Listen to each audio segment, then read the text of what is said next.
O que eu acho que o investidor tem que prestar muita atenção é grandes pagadoras de dividendos dos últimos anos, principalmente as exportadoras. Pode ser que a gente passe por um período aí de uma ressaca.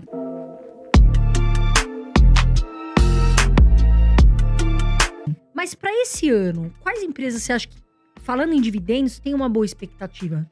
Carol, assim, dificilmente a gente foge muito das empresas do BEST, né? Para quem tá assistindo e não sabe, BEST é bancos, energia, seguros, saneamento e telecom. Talvez saneamento seja uma que este ano não surpreenda muito em dividendos, né? A principal listada, que é a Sabesp, está passando por um grande momento agora, que é o processo de privatização. Então, acho que, de fato, dividendos não é a prioridade agora da Sabesp, falando especificamente, né? Então, assim, dificilmente a gente vai fugir das empresas que não estejam nesses setores, né? O que eu acho que o investidor tem que prestar muita atenção é grandes pagadoras de dividendos dos últimos anos, principalmente as exportadoras. Pode ser que a gente passe por um período aí de uma ressaca, né? A gente não tá vivendo uma época muito positiva para boa parte das commodities, né? Eu acho que tirando o petróleo e enfim, acho que a gente não vai ver dividendos tão grandes, né? Tão voluptuosos como a gente viu nesses últimos 2, 3 anos, né? Então, assim, a gente prefere empresas que não deem essas grandes porradas, esses grandes picos, mas que em momentos como esses, de um pouquinho mais de incerteza, você sabe ali que vai ter pelo menos o dividendo mínimo obrigatório, né? E a gente sempre busca ao mínimo 6% ao ano em dividendos, então sempre buscando dentro desses setores as melhores possibilidades aí. Eu particularmente estou aguardando né? Tô esperando novidades aí. Vamos ver o setor de transmissão, né? Março agora a gente tem um leilão bem grande e cada leilão que passa eles vão se superando, porque de fato, dentre os segmentos de energia, o que hoje a gente continua vendo grandes oportunidades é o de transmissão, né? Então, nesses últimos anos, a gente passou por um movimento de diversificação da nossa matriz energética bem grande, assim, uma evolução dos projetos Greenfield em energia eólica, né? Ocorre que você está gerando boa parte dessa energia no Nordeste, enquanto o centro consumidor é Sul-Sudeste.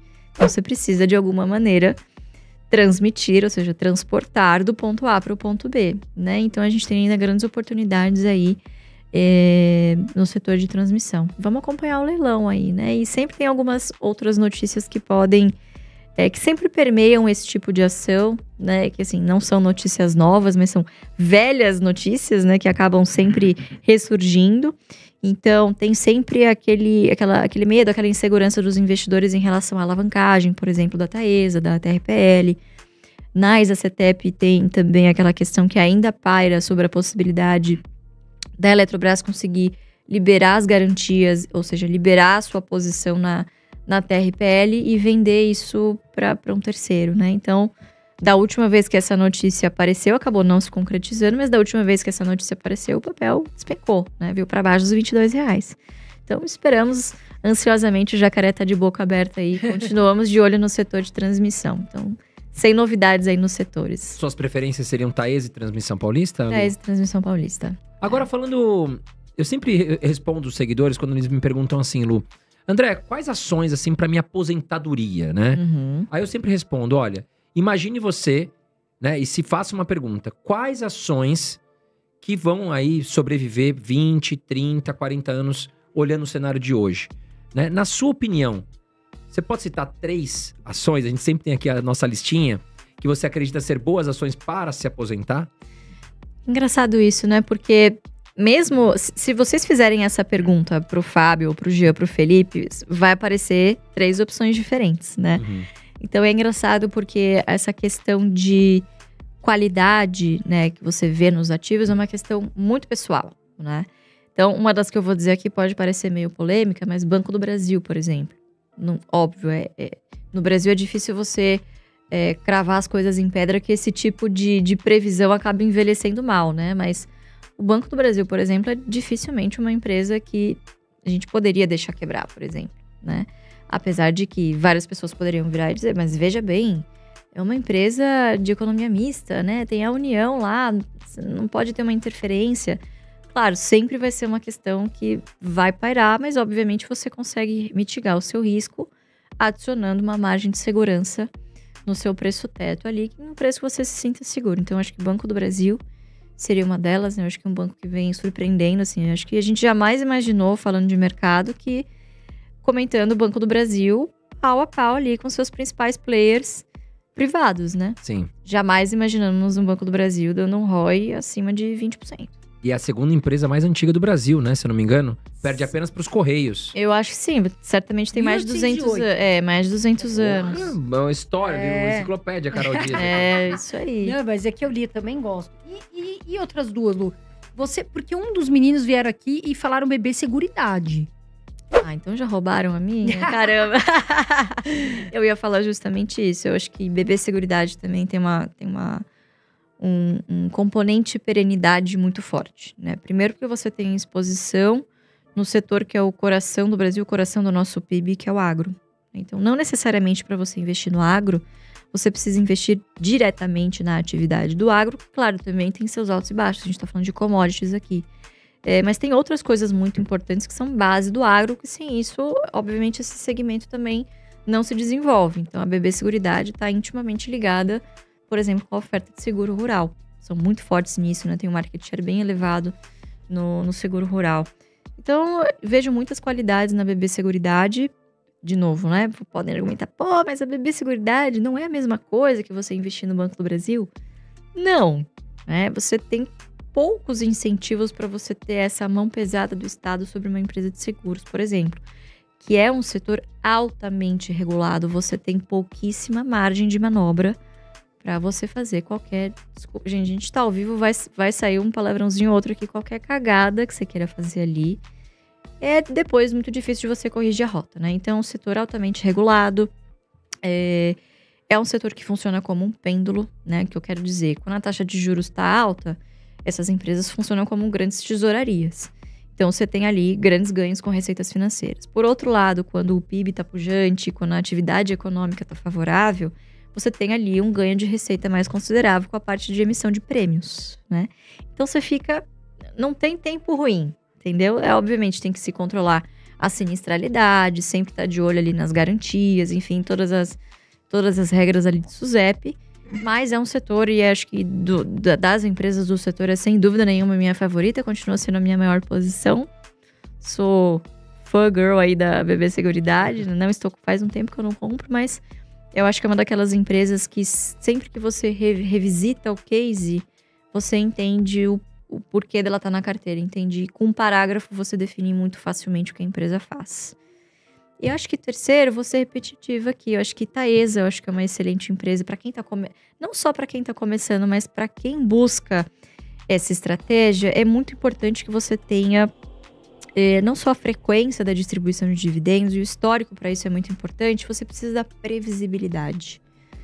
Então, é uma empresa que trabalha com um contrato de concessão de longuíssimo prazo, né? São contratos corrigidos por índices inflacionários, seja IGPM ou IPCA, né? A boa parte das novas concessões é IPCA, mas ela ainda tem outras concessões legadas aí que corrigem IGPM, né? O que é excelente. Então, você tem algumas vantagens competitivas, também é um setor altamente regulado, você tem uma segurança regulatória, que não digo que é garantida, mas a vez que tentaram mexer com essa segurança regulatória, você quase que acabou com o setor, vamos dizer assim, né? Então, eu diria que tem muitas barreiras de entrada, né? Então, acho que são fortalezas, são características que o investidor de longo prazo ele deve buscar, que dificilmente elas são mutáveis no curto prazo, entende? Então, você tem aquele conforto maior de, você vai acompanhando ali naquela meia horinha, 15 minutos que você tem diário ali para acompanhar os seus investimentos. E, claro, de novo, sempre que você vai rever a tese, você, poxa, tô confortável de ter essa ação na minha carteira, né? Sim. Então, acho que essas seriam as minhas 3 ações para a vida aí. Banco do Brasil, BB Seguridade e Taesa. Muito bem. E olha lá, estamos ao vivo aqui com o Luiz Barsi, pessoal. Hoje, dia 6 de março de 2024, 19 horas e 17 minutos. Vamos para a próxima pergunta aqui, Carol. O que você acha? Eu acho o que eu quero saber da S Brasil, né? Porque a gente tem muita gente que fala, é hora de comprar, vendo o que tá acontecendo, Lu? Pois é, Carol, você sabe que assim, enquanto não tem fato relevante, ainda é suposição, né? Desde maio do ano passado, também essa não é uma notícia muito, muito nova, mas acho que na época o pessoal talvez não tenha entendido muito bem o que estava acontecendo. Em maio do ano passado, a companhia soltou um fato relevante em resposta a uma notícia que havia saído no Valor sobre a suposição que se fez naquela matéria de que a AES Corporation, que é a controladora da AES Brasil, teria contratado Itaú e entre outros assessores para buscar um sócio, vamos dizer assim. Né? Na época não ficou muito claro que o ativo AES B3 estaria à venda. Agora, quando essa notícia foi oxigenada novamente no mercado, veio com uma outra roupagem. Né? Saiu como tipo, olha, a AES Brasil está à venda. Opa, então a gente já tem uma interpretação diferente daquele mesmo fato do ano passado. Então, como que a gente está lidando com isso? Vendo friamente, né? A gente tem as mesmas notícias que todo mundo, a gente está acompanhando com o que está saindo na mídia. Por parte do controlador, eu acho que esse seria um movimento precipitado. Primeiro porque, olha o tanto de bilhões que eles despejaram nos últimos anos. Né? Foram 2 follow-ons para fazer a companhia chegar na situação que está hoje. Que sim, está alavancada, está longe do nível que a gente considera ideal ou saudável. Mas o que eu gostei muito do último resultado é que eles já mostram que existe uma tendência, que a empresa talvez tenha chegado num pico de alavancagem e daqui em diante a prioridade número 0, não diria nem número 1, número 0, é fazer essa desalavancagem, né? Então, colocando o ativo à venda, se isso for uma verdade, isso coloca a AES Brasil numa posição meio que de desvantagem, né? Então, eu particularmente estou aguardando para ver, porque assim, não é incomum você quando tem ativos, principalmente quando o ativo fica muito pequeno, quando você é um player global, não é incomum que você, conversar não paga, entendeu? Não necessariamente isso vá se concretizar em ofertas, enfim, mas a gente está aguardando, né? Não tem como você tomar nenhuma atitude de comprar, de vender, então a gente está aguardando sem antes não ter uma definição concreta se de fato há propostas, quem são os interessados, né? Saiu uma notícia recente também sobre os potenciais interessados. Alguns ali eu discordo, eu acho que não estão vendo isso no momento, por exemplo, a Engie.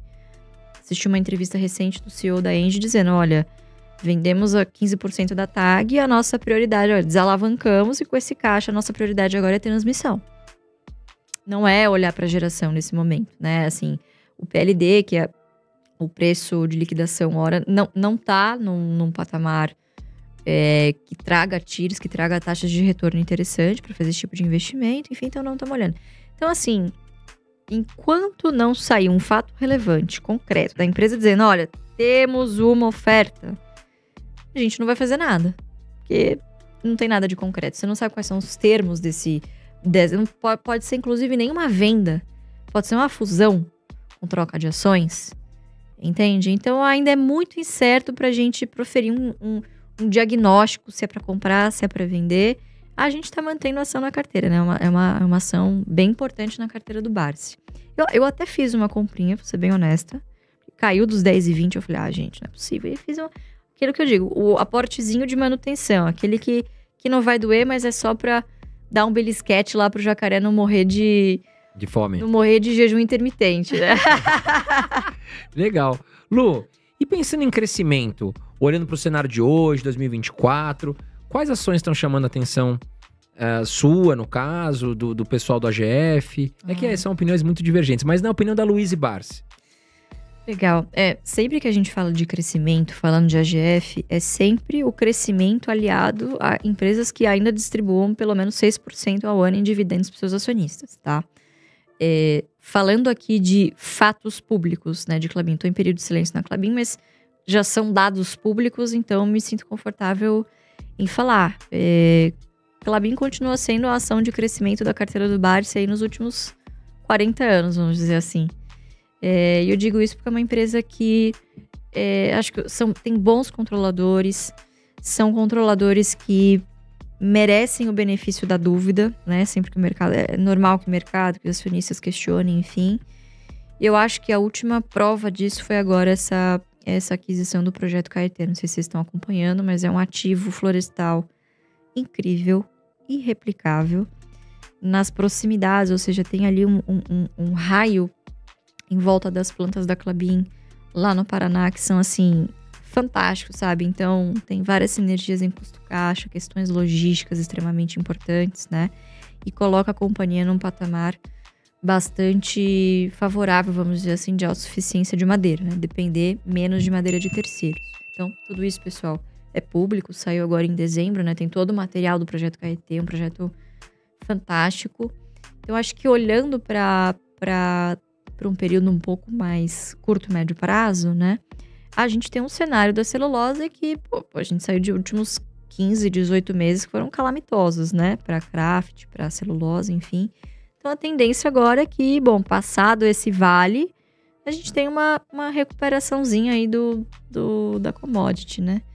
Então, falando é uma empresa de crescimento porque tem que permanentemente sempre anunciando investimentos, né? É uma empresa que não pode parar. Não existe vácuo de poder. Na celulose não é diferente, né? Então, conforme os players vão se movimentando, né? Então, você tem uma nova grande oferta que tá para entrar agora, no segundo semestre, que é do pessoal que está construindo lá no Mato Grosso do Sul.